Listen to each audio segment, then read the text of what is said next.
আমি পদ্মজা, পর্ব ৩৮। লেখক ইলমা বেহরুজ। পদ্মজা ভক্তির সঙ্গে নূরজাহানের পা টিপে দিচ্ছে। তার মূল উদ্দেশ্য রুম্পার ঘরে যাওয়া। সকাল থেকে বারংবার রুম্পার ঘরে যাওয়ার চেষ্টা করেছে, পারেনি। মদন কিছুতেই ঢুকতে দেয়নি। তার এক কথা, নূরজাহান না বললে ঢুকতে দিবে না। পদ্মজা নিরাশ হয়ে নূরজাহানের ঘরে ঢুকে নূরজাহানের ঘরে এসে পা টেপা শুরু করেছে, যদি একটু পটানো যায়। ঘণ্টাখানেক ধরে সে নূরজাহানের পা টিপছে। হাত টনটন করছে ব্যথায়। নূরজাহান আয়েশ করে ঘুমাচ্ছেন। কখন যে ঘুম ভাঙবে, এভাবে কেটে যায় আরো অনেকটা সময়। নূরজাহান চোখ মেলে তাকান। ঘুম কাতুরে কণ্ঠে পদ্মজাকে বললেন, এখনো আসো? পদ্মজা মৃদু হাসল। নূরজাহান বললেন, অনেকক্ষণ হইছে, যাও এখন ঘরে যাও। পদ্মজার চোখে মুখে আদার নেমে আসে।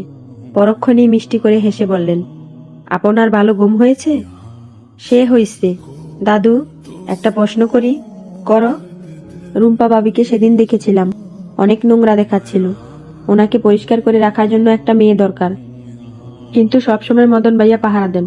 সারের লাহান শক্তি ওই সেরির, হের লগে সেরিরা পারবো না, সবাই ডরায়। তাই বলে এভাবে অপরিষ্কার থাকবে সব সময়? সবাই ডরায়, কেউ যাইব না সাফ কইরা দিতে। তুমি বেহুদা কথা বলতাছো। নূরজাহানের কঠিন কণ্ঠের সামনে পদ্মজার আসল কথাটাই মুখে আসছে না। সে মনে মনে নিজেকে প্রস্তুত করে নিয়ে বলল, আমার মনে হয় আমি পারবো। ভাবি আমাকে আঘাত করবে না। আমাকে যাওয়ার অনুমতি দিতেন যদি। পাগল হইছো সেরি? কেমনে খামসায়া ধরছিল মনে নাই? আর কথা কইও না, যাও এন থেকে। পদ্মজা আর কিছু বলার সাহস পেল না। সে ঘর ছেড়ে বারান্দায় এসে দাঁড়ালো। দোতলার বারান্দা থেকে আগল ঘরের সামনের খালি জায়গা দেখা যাচ্ছে। সেখানে গ্রামের মানুষের ভিড়। মজিদ হাওলাদার তার লোকজন নিয়ে গ্রামের মানুষদের সমস্যা শুনছেন। কাউকে অর্থ দিয়ে সাহায্য করছেন, কাউকে বা দান দিয়ে। এই ব্যাপারটা প্রায় ঘটে। পদ্মজার খুব ভালো লাগে, গর্ব হয়। পূর্ণা ঘাটে বসে আছে। মাদানী নদীর স্রোতে তার দৃষ্টি স্থির। ক্রান্ত প্রেমা স্কুলে গিয়েছে, সে যায়নি। ইদানিং সে স্কুলে যায় না একদমই। ভালো লাগে না। পদ্মজা যাওয়ার পর থেকে সব থমকে গেছে। পদ্মজার শূন্য জায়গাটা কিছুতেই পূর্ণা মানতে পারছে না। বাড়ির প্রতিটি কোণে সে পদ্মজার স্মৃতি খুঁজে পায়। এই তো এই ঘাটে বসে দুজন কত সময় পার করত, কত গল্প করত। আজ পদ্মজার জায়গা শূন্য। পূর্ণা অনুভব করে সে তার মায়ের চেয়েও বেশি ভালোবাসে পদ্মজাকে। পদ্মজার প্রতিটি কথা কানে বাজে। এতদিন হয়ে গেল, তবুও এই শোক, এই শূন্যতা কাটিয়ে উঠতে পারছে না। পূর্ণার চোখ দুটি ছলছল করে ওঠে। সে নিচের ঠোঁট কামড়ে দুইবার ডাকল, আপা, আপারে। বাসন্তী দূর থেকে পূর্ণাকে দেখতে পেল। জুতা খুলে পা টিপে টিপে হেঁটে পূর্ণার পাশে এসে বসেন। পূর্ণা এক ঝলক বাসন্তীকে দেখে দ্রুত চোখের জল মুছল। এরপর বলল, আপনি এখানে এসেছেন কেন? প্রশ্ন ছুড়ে দিয়ে পূর্ণা তীক্ষ্ণ দৃষ্টি মেলে বাসন্তীর দিকে তাকালো। দেখতে পায় বাসন্তীকে আজ অন্যরকম লাগছে। আর একটু খেয়াল করে বুঝতে পারল অন্যরকম কেন লাগছে। আজ বাসন্তীর ঠোঁটে লিপস্টিক নেই, কপালে টিপ নেই, চোখে গাঢ় কাজল নেই। থুতনির নিচে সবসময় কালো 3টা ফোঁটা দিতেন, সেটাও নেই। পূর্ণা বাসন্তীর হাতের দিকে তাকালো। হাতেও 2-3 ডজন চুড়ি নেই। 2 হাতে শুধু 2টো সোনার চিকন চুড়ি। পূর্বের প্রশ্নের উত্তরের অপেক্ষা না করে পূর্ণা পাল্টা প্রশ্ন করল, আপনি আজ সাজেননি কেন? না সাজলে কি আমারে ভালো লাগে না?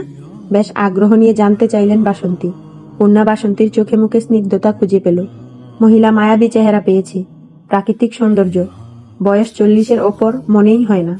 কিন্তু মুখে পূর্ণা কিছু বলল না। সে চোখ সরিয়ে নিল। বাসন্তী বললেন, আমার সঙ্গে গপ করবা?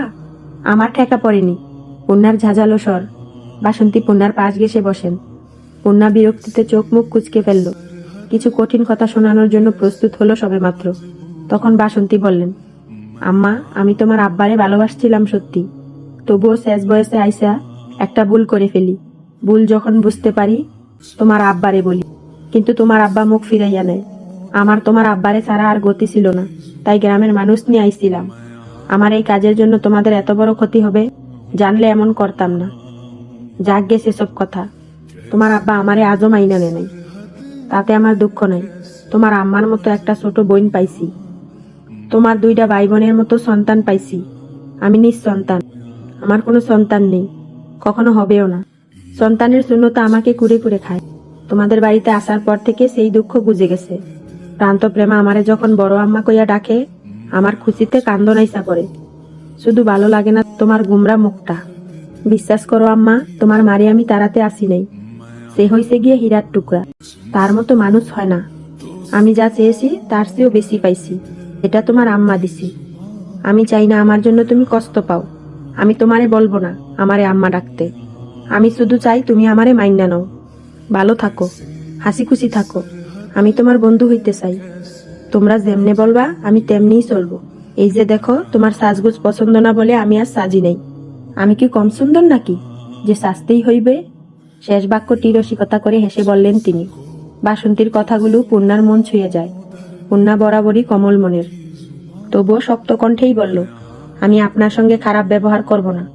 আপনি আপনার মতো থাকুন প্রেমা প্রান্তকে নিয়ে। আমি আমার মতো থাকবো, আমার মাকে নিয়ে। আমার আর কারো বন্ধুত্বের দরকার নেই। বাসন্তীর চোখ ছলছল করছে, তবুও তিনি হাসতে কৃপণতা করলেন না। বললেন, তোমার চুল অনেক সুন্দর আর লম্বা। এখন তো বর দুপুর, বাইন্দা রাখো। পূর্ণা চুলগুলো হাত খোপা করে নিয়ে বলল, আম্মা এখনো ঘুমে? হ, আমার কি যে হয়েছে, কখনো একদমই ঘুমায় না, আর কখনো ঘুম ছেড়ে উঠতেই পারে না। পদ্মজার জন্য কান্দে দেখি, শরীর দুর্বল হয়ে পড়েছে, এজন্য ঘুমায়। পূর্ণা উঠে দাঁড়ালো। বাসন্তী বললেন, আমি রাঁধছি বলে সকালে খাইলা না, এখন নিয়ে আসি বার, পরে খাবো। বলে পূর্ণা দ্রুত পায়ে বাড়ির ভেতর চলে গেল। মায়ের ঘরে এসে দেখল তিনি গভীর ঘুমে আচ্ছন্ন, চুল ছড়িয়ে আছে বালিশে। কেমন শুকিয়ে গেছেন, এতক্ষণ না খেয়ে থাকলে তো আরো শুকাবেন। ডেকে খেতে বলা উচিত। আপা থাকলে কত যত্ন করত। পূর্ণা ডাকলো, আম্মা। হেমলতা সাড়া দিলেন না।